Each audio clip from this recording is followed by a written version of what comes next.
جنوبی اور شمالی کوریا کے درمیان اب کوئی جنگ نہیں ہوگی اور امن کے ایک نئے دور کا آغاز ہو رہا ہے۔ یہ الفاظ ہیں اس مشترکہ اعلامیے کے جو آج دن بھر کے مذاکرات اور دونوں صدور کے درمیان تنہائی میں 30 منٹ تک جاری رہنے والی ملاقات کے بعد سامنے آیا۔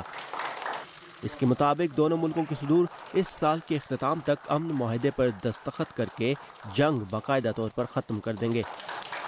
شمالی کوریا کے سربراہ کم جونگ ان اور جنوبی کوریا کے صدر مون جے ان کی ملاقات آج جنوبی کوریا کے ایک سرحدی علاقے میں ہوئی، جہاں دونوں صدور نے ایک پودا بھی لگایا جس کے لیے مٹی اور پانی دونوں ملکوں سے لائے گئے تھے۔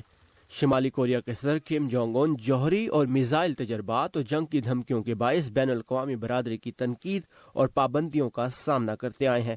آج کی ملاقات کو انہوں نے امن اور خوشحالی کی ایک نئی تاریخ کا آغاز قرار دیا۔ ماضی کے برعکس جب ہم اپنے معاہدوں کا پاس نہ کر پائے اور واپس نقطۂ آغاز پر چلے گئے، میں چاہوں گا کہ ہم اس موقع کو ساتھ مل کر مستقبل کی طرف چلنے کا بہانہ بنائیں اور لوگوں کی امنگوں پر پورا اتریں۔ جنوبی کوریا میں ٹیلی ویژن سکرینز پر ان مناظر کو دیکھنے والے کچھ لوگوں کے لیے یہ ملاقات امید کی ایک کرن ہے۔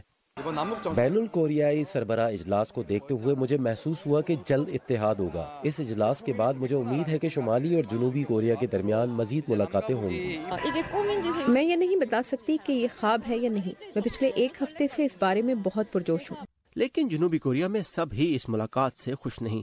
جنوبی کوریا کے شہر پاجو میں شمالی کوریا کے خلاف ایک مظاہرہ ہوا جس میں شمالی کوریا کے رہنماؤں کی تصویریں جلائی گئیں۔